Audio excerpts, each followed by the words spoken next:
out and as we have a really busy hour put together for you.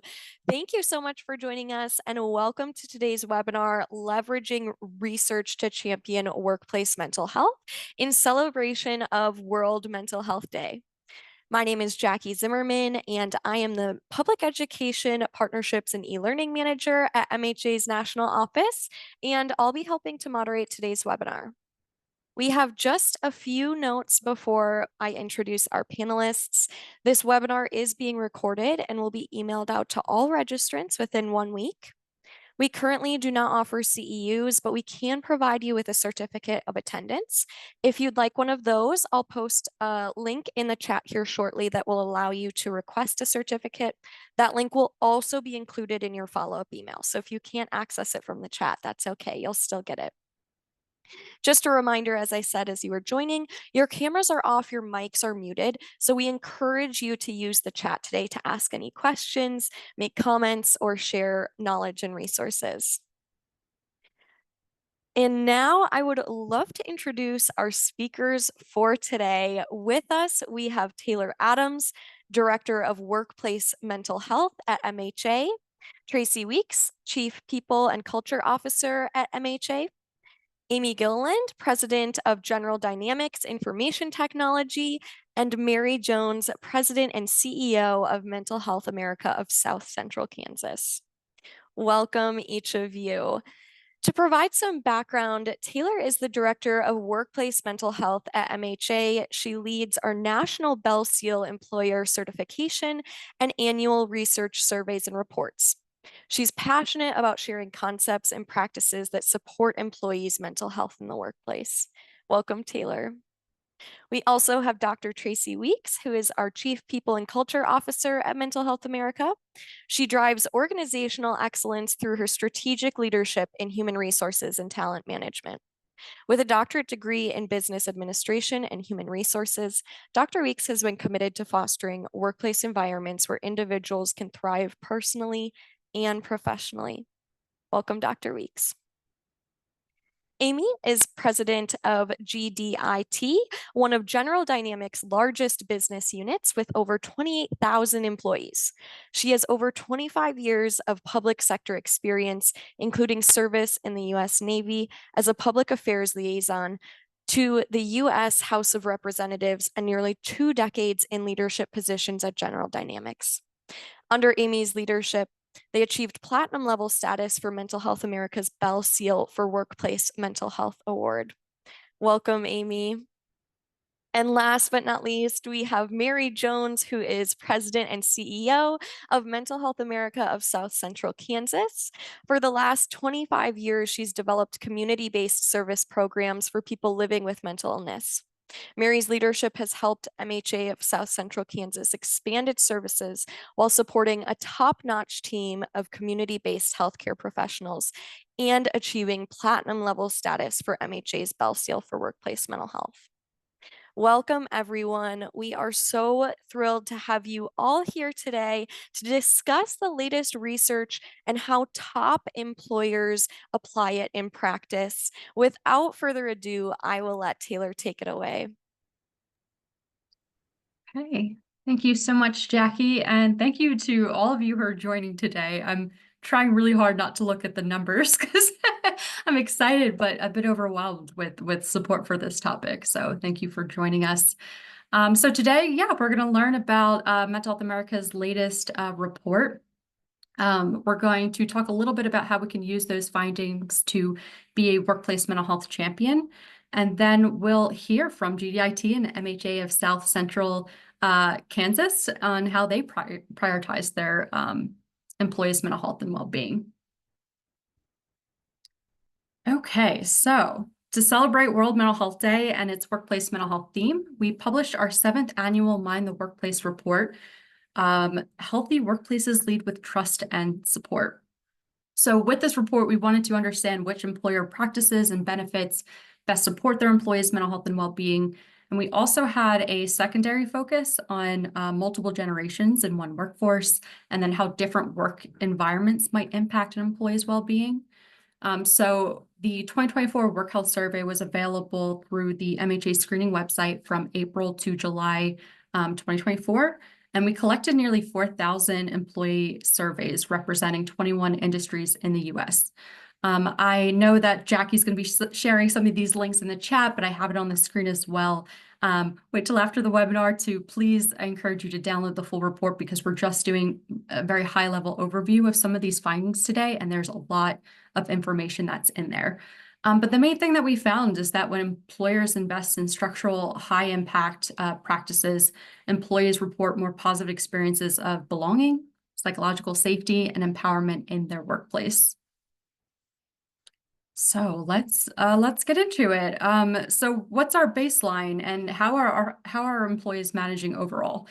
So this may not be your most surprising slide because I think a lot of you are here because you're interested in this topic and you see that employees may be struggling and you want to help. So to compare the relative experiences and practices in healthy and unhealthy work environments, we categorize the sum of each employees' responses into quartiles. So unhealthy, moderately unhealthy, moderately healthy, and healthy. So throughout the presentation, I'll be kind of referencing the differences in healthy and unhealthy work health scores as it relates to an employee's work environment. So first thing that we found is employees need more support. The highest percentage of employees had moderately unhealthy work health scores at 39%. And this is compared to only 1 in 10 employees who had healthy scores. It's not, the data is not ideal. It's not necessarily surprising even, but it does present business leaders and workplace mental health champions with new opportunities for improvement and growth. There's nowhere to go but up from here, right? The second chart that you see on the slide here. So we did have a secondary focus on generations and some other factors and other workforce populations that I won't get into too much detail. So again, if you want to download the full report, there's a lot more. But I do want to call attention to the fact that different workforce populations are impacted in different ways. The overall work health scores differed by generation, by employment status, by function, whether someone worked at a desk or they worked mainly on their feet, and by physical work location. So if you worked in a hybrid work environment, remote, or you're someone who worked at a set office or work location. And we saw that younger generations, including 7 in 10 of Generation Z employees and 3 in 5 millennials, had unhealthy work health scores compared to other generations. And this was similar trends were present for nearly all other measures as part of our survey, with younger generations reporting unhealthier scores and experiences. And then we also saw that part-time employees and those who mainly work on their feet in a set work location also had poor work health scores. So 7 in 10 employees who work on their feet in a set work location, and just to give you an example, teachers, warehouse workers, retail workers, nurses, mechanics, had unhealthy scores compared to 1 in 2 of those who work remotely at a desk. And just kind of keeping this idea in mind of how different work environments are going to impact these different populations as we go through these findings.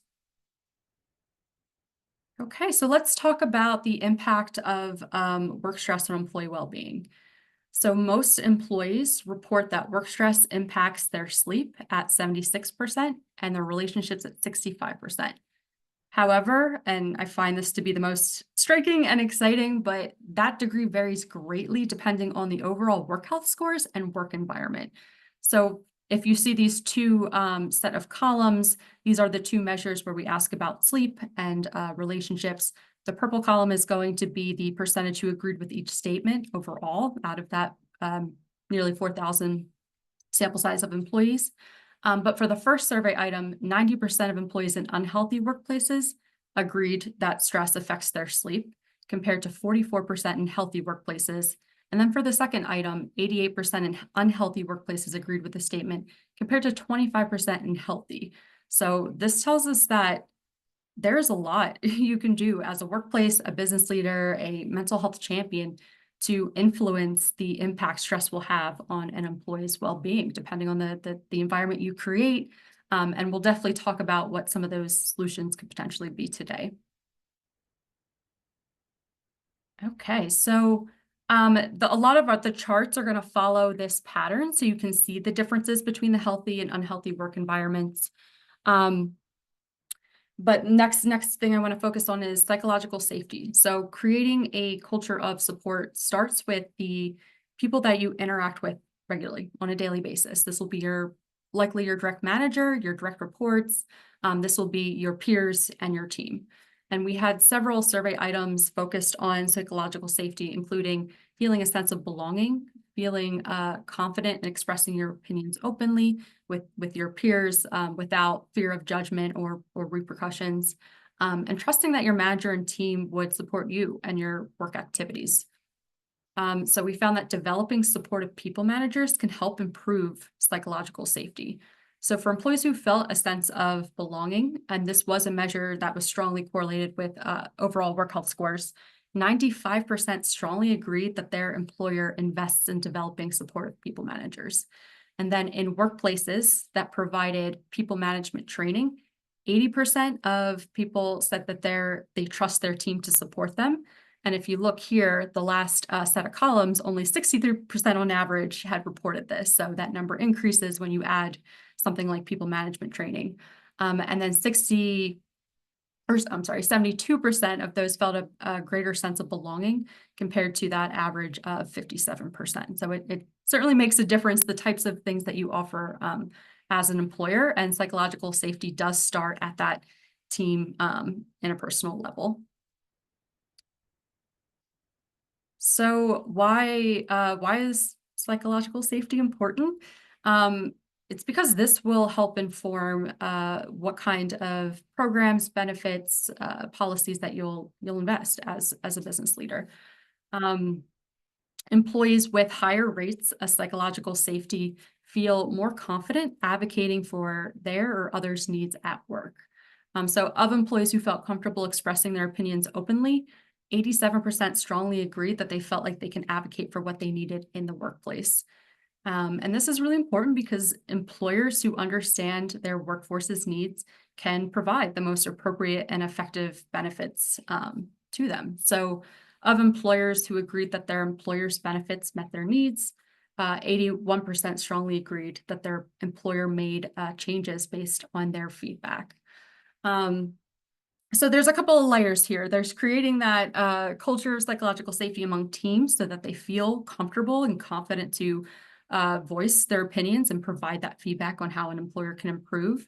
It's also that next level of an employee being open to listen, or an employer being open to listen to what those needs are and responding and incorporating that feedback into their different plans and policies. So receiving honest feedback from employees is a really powerful tool, but it is often a missed opportunity for many employers. Unfortunately, only 2 in 5 employees agreed that their employer makes changes based on their feedback. Okay.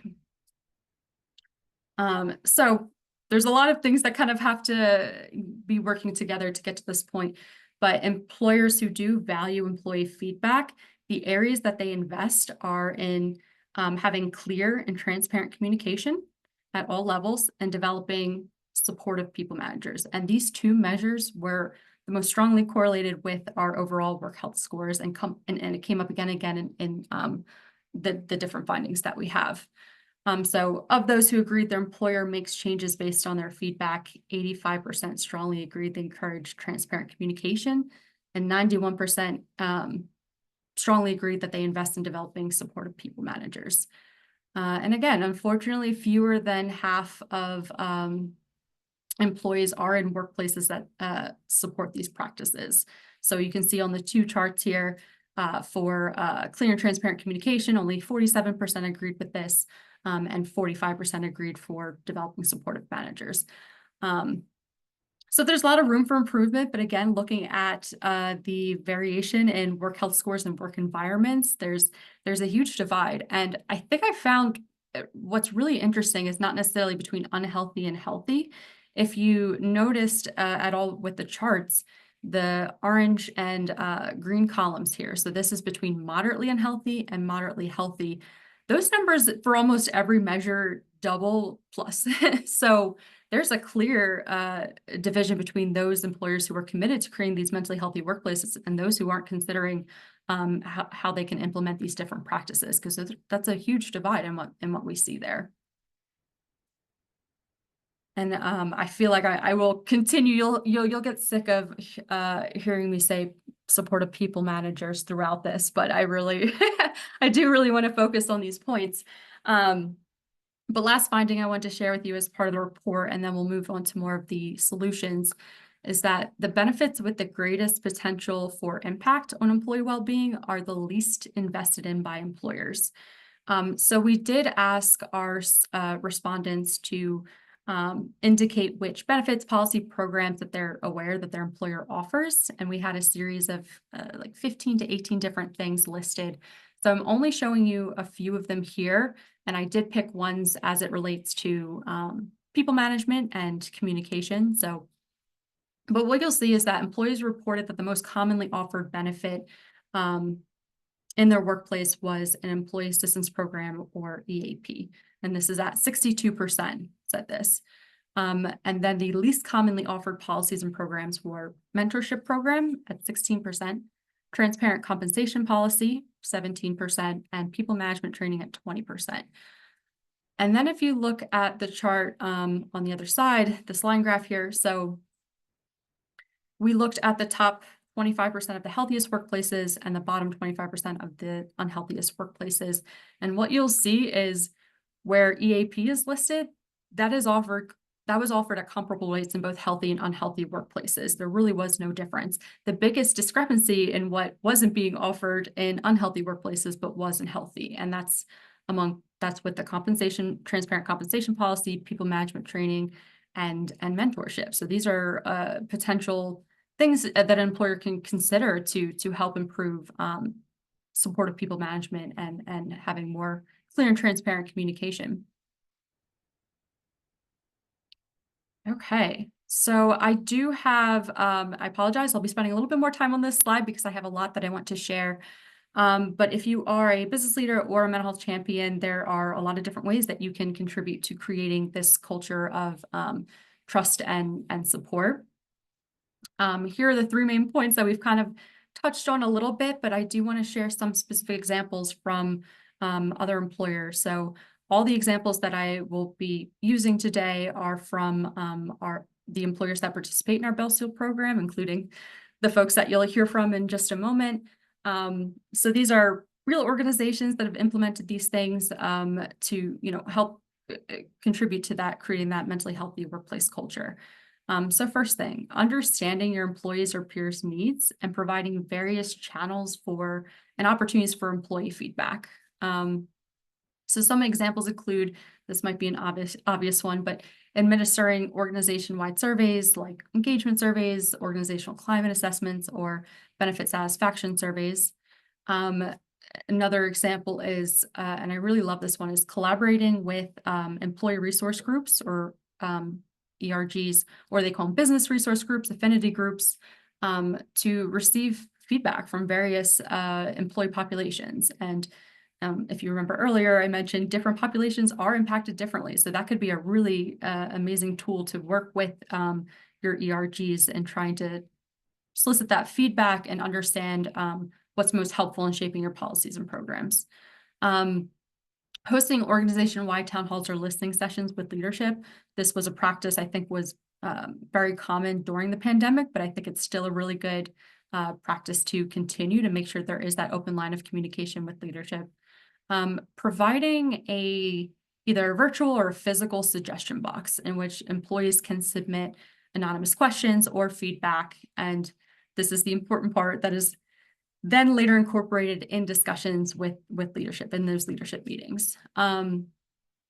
If you're in a place where you're trying to create that sense of psychological safety and it's not there yet, people may not be necessarily comfortable sharing that feedback. And I've had conversations with employers who are like, yeah, no, we don't really hear anything. I think we're doing a good job. We do surveys, but there isn't real high participation. And it could be the case that they are doing a very good job and meeting their employees' needs, Or it could be the case that people just do not feel comfortable providing that feedback. And that's where psychological safety is very important. So having some channels in place where you can solicit feedback in that anonymous way is important too. And then this last example for this is implementing paper surveys to reach workers who serve various functions within an organization. So earlier I mentioned those who work mainly on their feet in a set work location. So if we take someone who works at a manufacturing site, for example, they're likely not sitting at their desk and checking emails or they're not taking that online survey. There's got to be other opportunities to reach these populations, especially because they are the ones who are impacted more so than other populations. So number 2, providing clear and transparent communication and policies. So examples for this include standardized hiring practices, transparent compensation ranges, which is one of the examples from the survey, and having really clear pathways for employees' professional growth and development.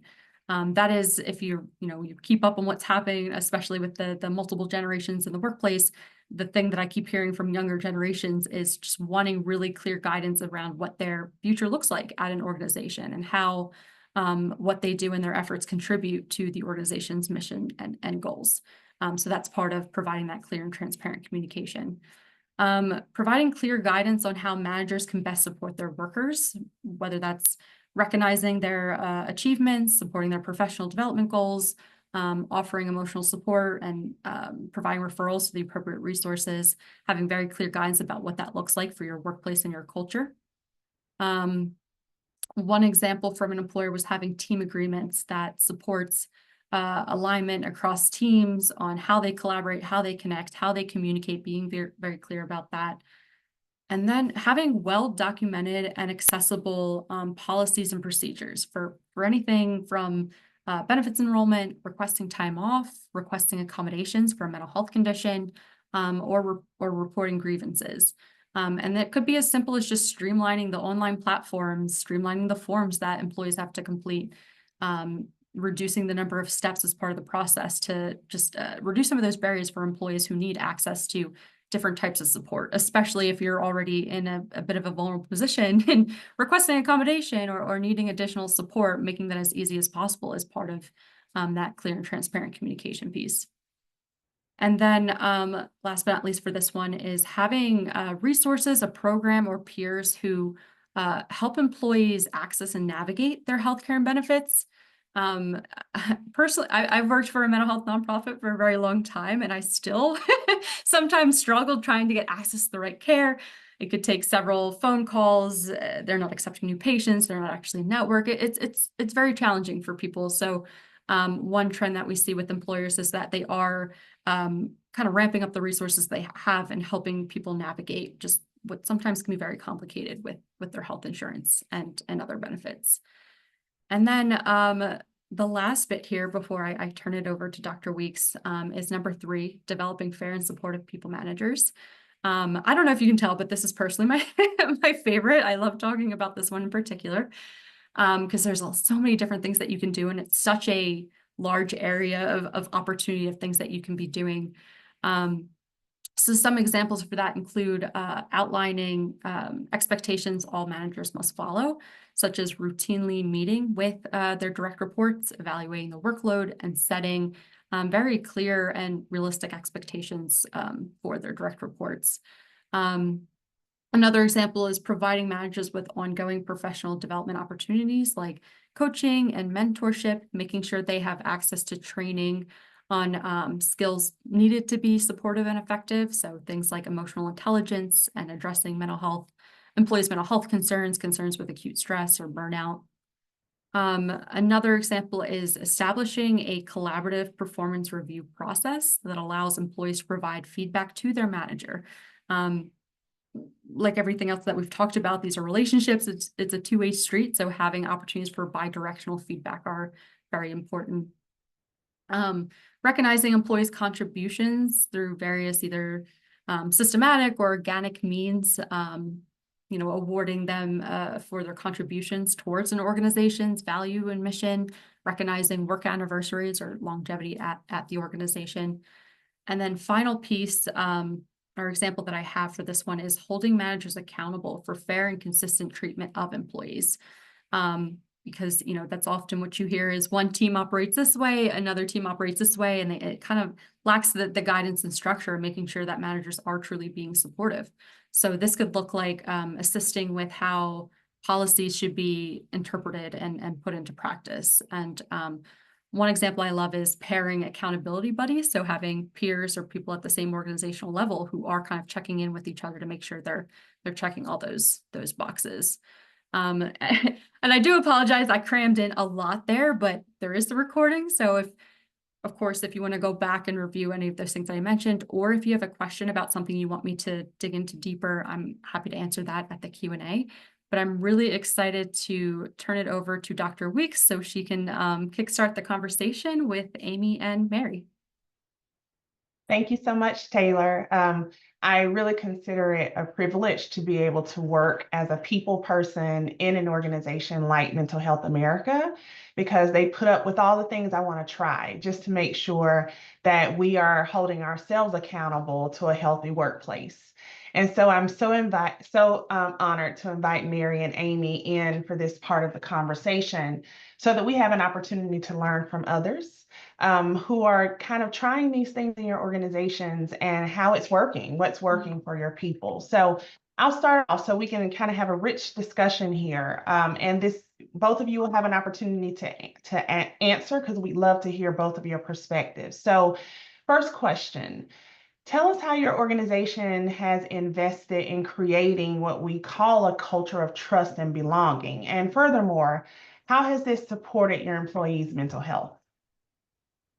Amy, you want to go first? Sure, I'd love to go first, and thank you so much for hosting this important discussion today, a discussion that's so important for our workforce and frankly for our broader society. So I'm thrilled to be here. And the core of your question and just listening to Taylor and the results of the survey that you took, what is really important is to have a place where dialogue is prevalent. And so what we have done is we're creating at GDIT what we call a company with a soul. That is what we strive to be.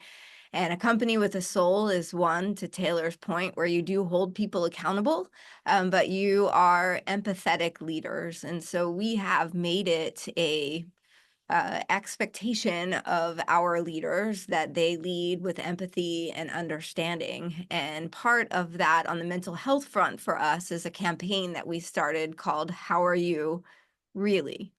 And we thought that was really important because in a company culture, when people feel like those around them support them and are interested in their own welfare, they feel that kind of psychological safety and belonging and empowerment that Taylor was talking about in the results. So I would say first and foremost, we have made mental health a part of the dialogue in our culture. And it isn't something that we talk about only on World Mental Health Day.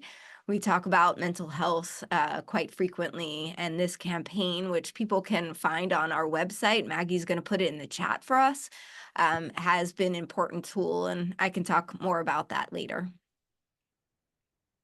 I love that. Thank you. Mary, love to Yeah, hear. thank you. Thank you. Good to see you, and thanks for being here. I really appreciate it. Several things come to mind when I think about how we create this culture that, as Amy mentioned, is so important to just opening up dialogue.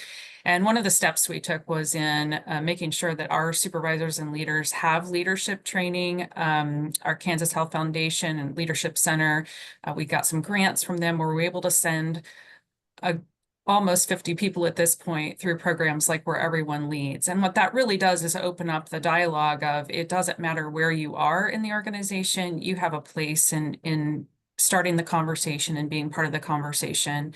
We also, several years back, implemented a zero suicide framework. And in that process, we really opened up dialogue about mental health and wellness, understanding that that framework is not just for the people that we serve, but for the people that we are, and ensuring that we are meeting each other's needs when it comes to mental health and the conversation around it.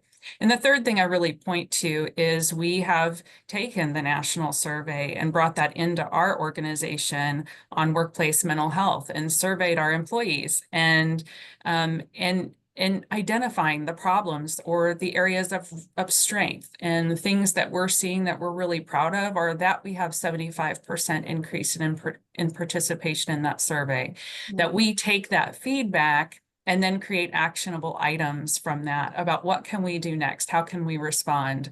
What we wanted to communicate to our teams is that your feedback is so important that this is now project work and part of the infrastructure of what we're doing. Yeah, I love that. Thank you both so much for sharing. As I kind of reflect on your answers, it hits home, I would say, to us and even my role at Mental Health America. We've recently redefined our core values because they should be looked at, right? And one of the ones that we've added is accountability. And it's meant so that we are held accountable as leaders, and then our staff knows that they can hold us accountable and we're holding them accountable, and we're very transparent with that communication. And I think to Amy's point regarding the campaign, how are you really? Love that as an HR person. And what I tell my leaders is it also means you can take action, because if you're asking how I am really, it may mean that I'm not in a place to have a discussion right this moment, right? Or I can't focus on the thing that we're meeting about. And it's okay to stop and reassess and come back to it. So love that for both of your programs and what you're doing. When you think about what's unique about your workforce, has employee feedback informed any of the decision making that you have on the mental health practices and policies you implement? Yeah, I'm happy to start, Mary, if you want to break after your last one. So absolutely. So let me first start by painting a picture. And I love the values comment you just had: honesty, trust, transparency, alignment, our core values. And then, as I reinforced, we hold our leaders accountable, and we believe that empathy and accountability can exist in the same realm in a workplace.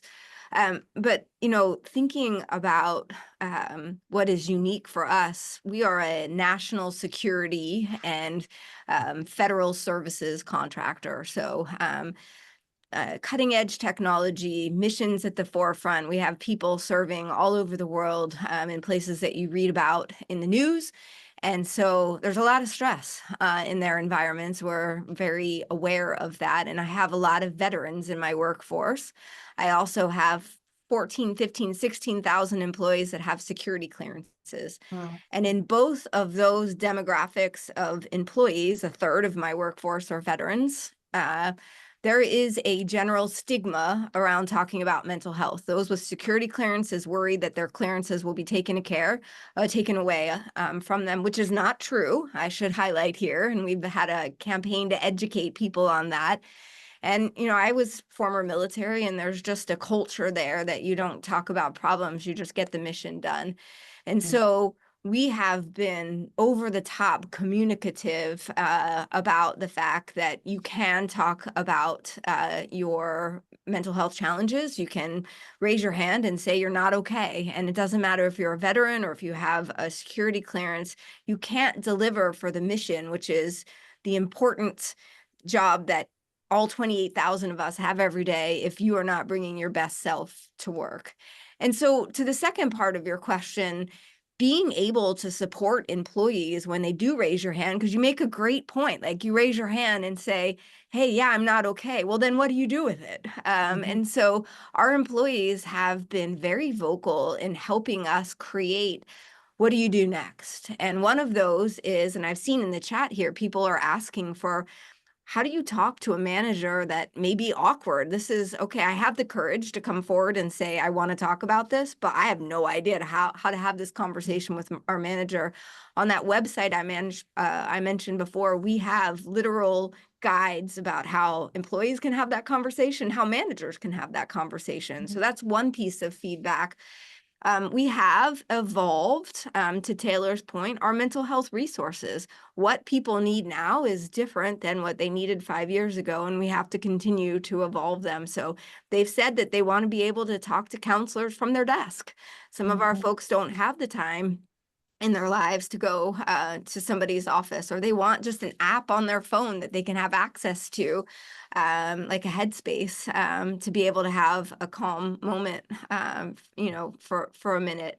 And then the last thing I would say is people have been pretty vocal about what they want to talk about. And so we have topics. I just got a text from one of my senior leaders the other day and said, here's a really big mental health issue that we haven't talked about at GDIT, and I'm dealing with it. Is this something that we could talk about? I love that. And so very much our agenda is tailored by our employees. And I do think it's important that we're responsive when they raise those things. Thank you so much for sharing that. Mary.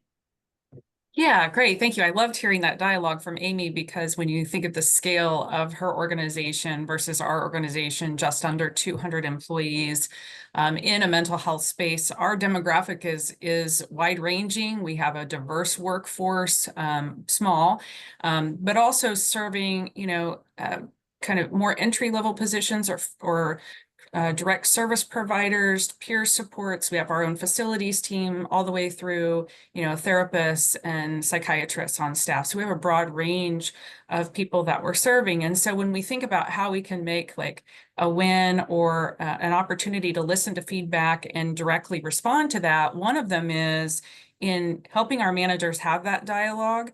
It was recommended that we put on our supervision forums that all of our managers are trained on, how are you taking care of yourself? What is your self-care plan? And that becomes part of our routine supervision, right next to, outcomes and how are things going and what struggles are you having? It's how are you caring for yourself?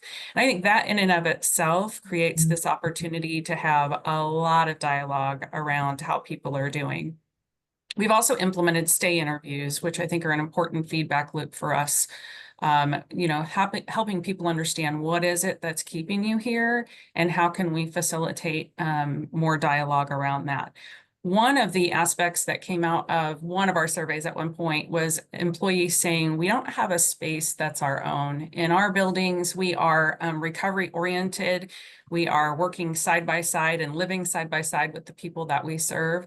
And so we had a great opportunity to write a small grant that created a wellness room for our staff.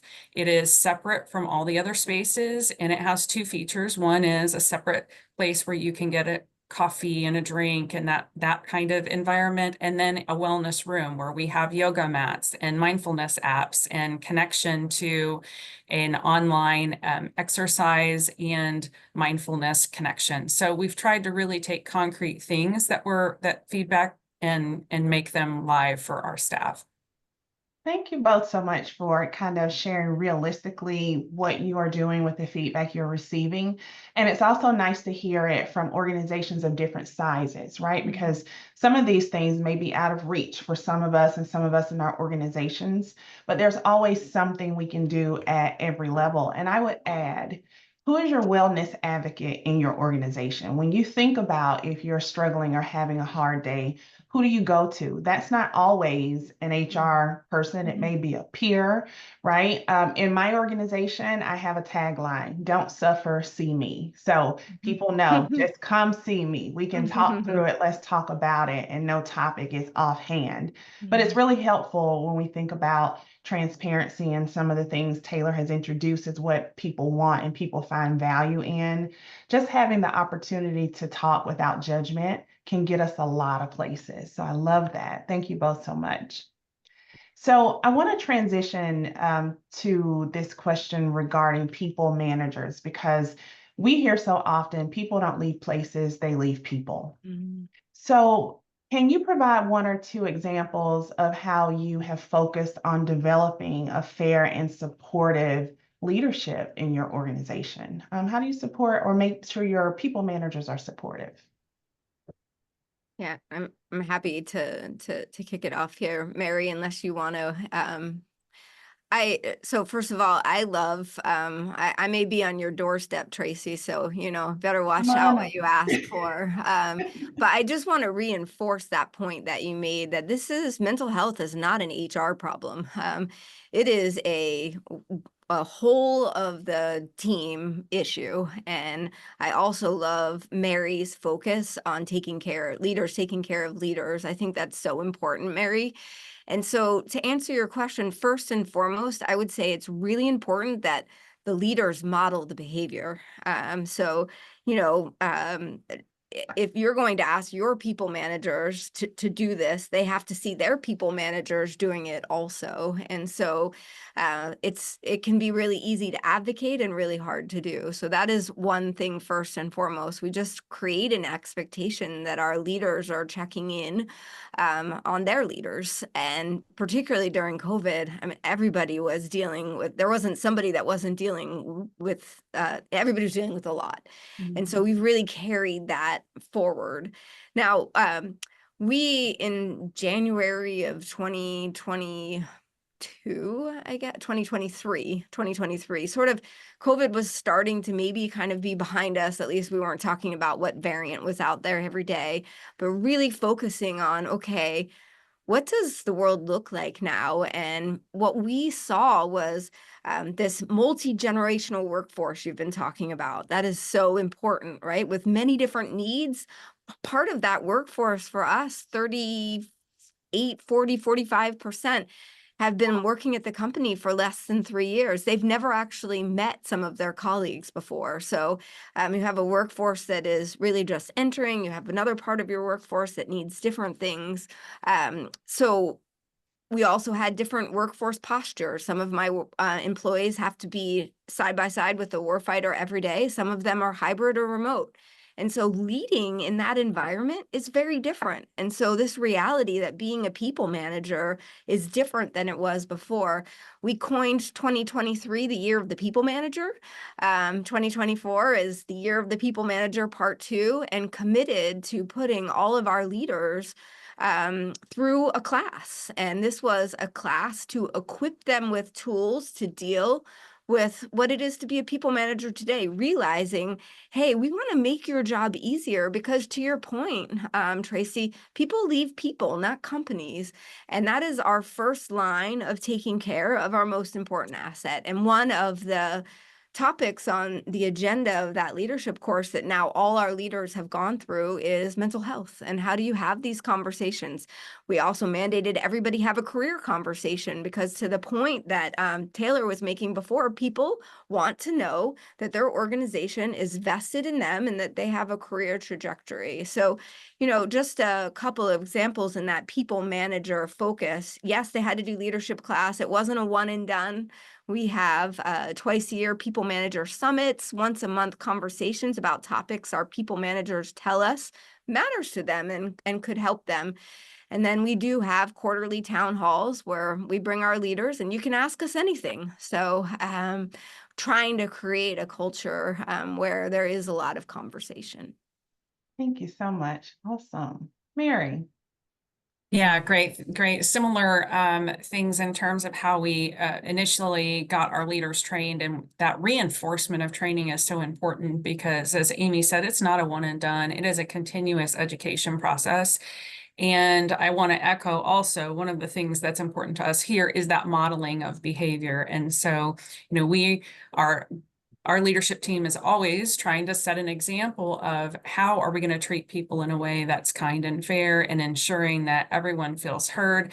That piece of developing psychological safety as a target and a goal is really crucial to the workforce. When I think about the challenges our workforce has, it is so different. And it's already mentioned the generational issues and just the difficulty and the complexity of the work that we do can make sure we have to really keep investing in people in the way that we've talked about in professional development.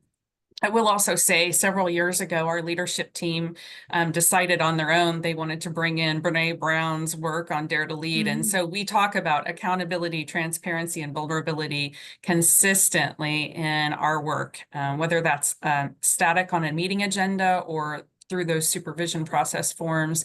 And along with that came the permission to sort of check each other when needed, right? And I think that's a difficult road. I can't say we're perfect, but there is the opportunity there to say, let me really dig into that or push into that without defensiveness. And I think that has supported the environment of openness.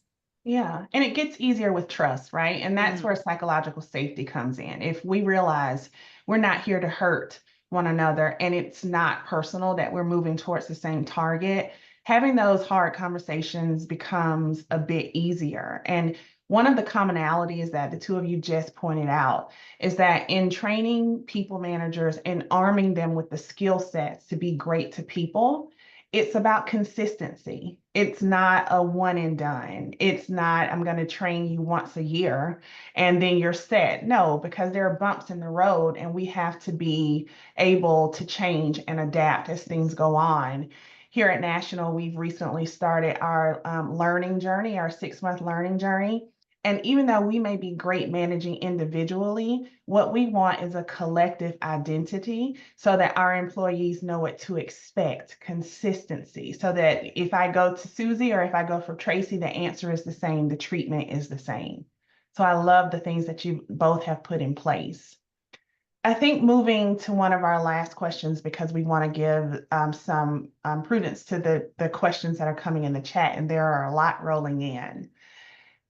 Let's talk lastly about how do you communicate the mental health benefits and the supports, all of these things that you're offering, right? How do you ensure that people are taking advantage of them, and kind of what structure do you have to ensure that all of your employees are reached? They know that it's available.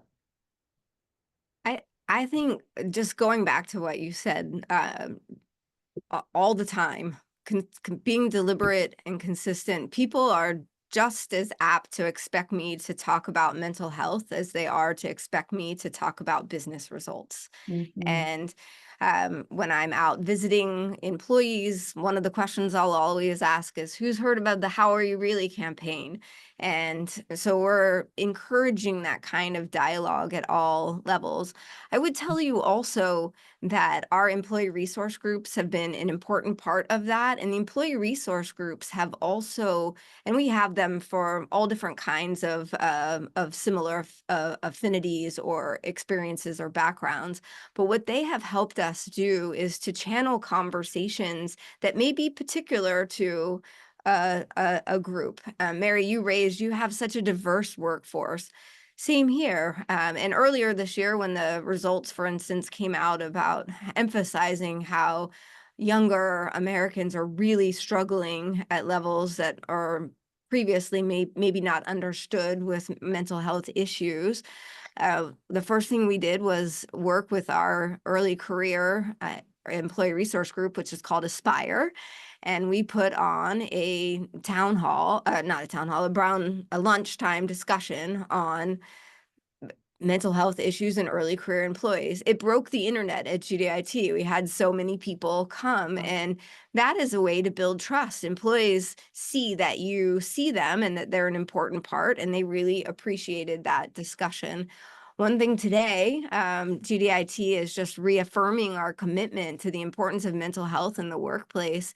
And we have a hashtag Keep Asking. So our campaign is How Are You Really? And today's affirmation is hashtag Keep Asking. Keep asking, how are you really? This isn't something that was a 2023 or 2022 thing. This is something that we are committed to as a workforce, and we're going to continue to evolve our benefits, teach our leaders what those benefits are, and encourage people to use them. Yeah, there's not much I can add to that. I think, Amy, you said so many great things. I think for our organization, it's repetition of messages and understanding that everyone needs communication. We've talked about a diverse workforce. Everyone needs communication at different levels. So whether it's email, text, a newsletter, a blast in the payroll system, that can give something on our online forum, we have to keep reminding people that it's important to use the benefits that are there and available to you, and we want you to use those benefits. It's important especially when we are committed to increasing how people can access mental health benefits and services. We want people to use them, and sharing that message is important. Amy said the same thing of the thing about teaching your managers what the benefits are so they know how to be the resource there too. It really takes all of us to know and understand and make sure that our staff really know they're available and accessible. Thank you both so much. And of course, 100% agree. We're very aligned, especially on this topic. Being in my first year at Mental Health America, it gave me an opportunity to kind of look at everything, right? And what I told employees was, we're in a season of yes. What is it? What's missing? Tell me. Let's have a conversation about it. Thank you both so much. I love this conversation, and I think there were so many helpful nuggets for our audience as we talked through kind of the initial questions for today. But I want to turn it back over to Jackie, who's been monitoring the chat, and it's been lively, so that maybe some others can get an opportunity to hear your voices on some of the other questions. Absolutely. Thank you, Dr. Weeks. And thank you, Mary and Amy. One of the comments in the chat was about just being in awe of the type of conversation we're having here about workplace mental health and how far we've come. So I just want to take a moment of appreciation for that and what each of you are doing at your organizations that's making such a difference.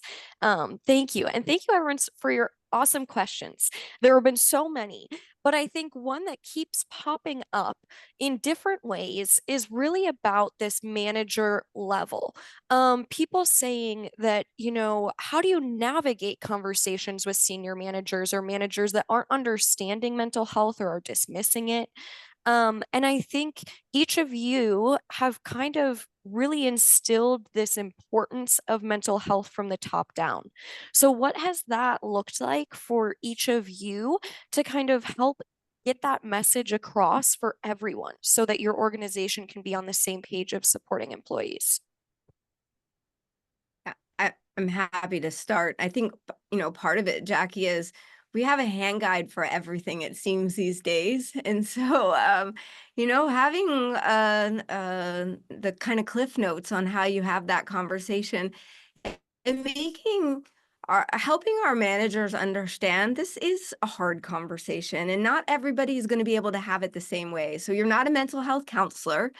You're just there to, some people feel more comfortable having a longer conversation, but as long as, to Mary's point, you know what the resources are and you make them feel psychologically safe, like they can come and tell you that they're not okay, and the manager can get them to the right place, that's half the battle. And it's easy to put out a framework, and we have one on our website for both employees and managers that makes that possible. The second thing I would say is in the leadership training that I talked about, we act role playing. So you don't just read it. Sometimes the first time you do something. And so we put we put our managers in that situation in that room so that maybe the first time that you have that conversation is not when you have it with an employee. And people have seemed to really appreciate that. I think most of them think going into the training, they just want to sit there and be on receive mode, but they actually tell us that they appreciated the participative nature of it, where they could practice things, and that made them feel more comfortable than they otherwise would have.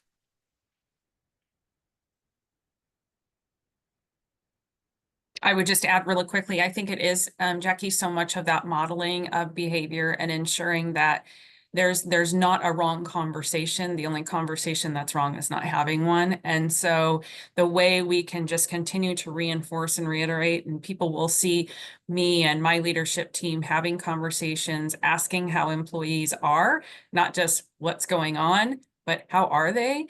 Again, just reinforces the type of conversation we're trying to have. Yeah, Absolutely.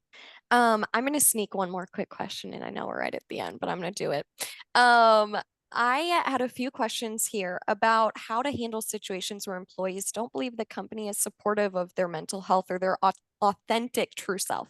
And I saw a lot of comments. I'd love to hear from you, Amy, in the chat from GDIT employees commenting about how the ERGs have really helped them be authentic. What have you seen that process look like, or how have you helped employees really find that authenticity, not just in their personal lives, but in their workplace lives? Yeah, I think it's creating that culture of an expectation of inclusivity. So for me, if I'm in a meeting, I'm asking everybody in the room for their opinion. So going back to Mary's point about modeling, that is so important. And my leaders are expected to show up at these employee resource groups events, right? They need to come to the ERGs and show that we support this. And we create multiple channels for feedback. And frankly, at some point, I'm not going to declare victory. At some point, those managers that are not accepting of people's authentic selves, they're not going to feel super comfortable at GDIT, and that's okay. They can go somewhere else. But trying to create a culture where that expectation is that that's who we are. We are empathetic leaders who hold each other accountable. And if you're not willing to support, that kind of inclusivity and everybody has a voice, then you're probably not going to succeed here. Yeah, absolutely. I know we are right at the end of our hour. Thank you so much, Amy. Thank you so much, Mary and Dr. Weeks and Taylor, for the incredible information you shared this last hour. It was jam-packed, but we all, I think, left with a lot of really key takeaways. I want to thank everyone for being here, staying with us this last hour. Just a reminder, I know there have been a lot of questions about accessing this information afterwards. You will receive it. We'll send an email that it will include the link to this recording. It'll include the slides and a link to any of the resources that we've talked about today. I'm going to share one more time in the chat the link to our Mind the Workplace 2024 report.